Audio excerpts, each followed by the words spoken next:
প্রকাশ হয়ে গেল group C এবং গ্রুপ ডি অর্থাৎ ক্লার্ক এবং গ্রুপ ডি এর পরীক্ষার নোটিফিকেশান।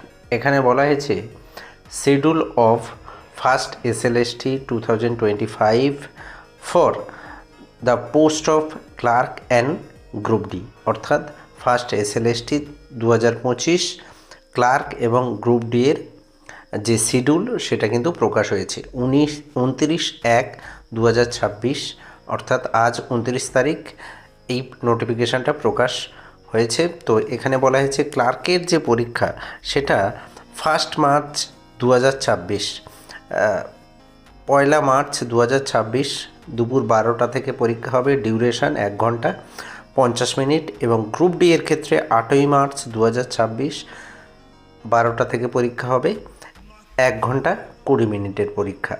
তো এটাই হলো সম্পূর্ণ নোটিফিকেশান।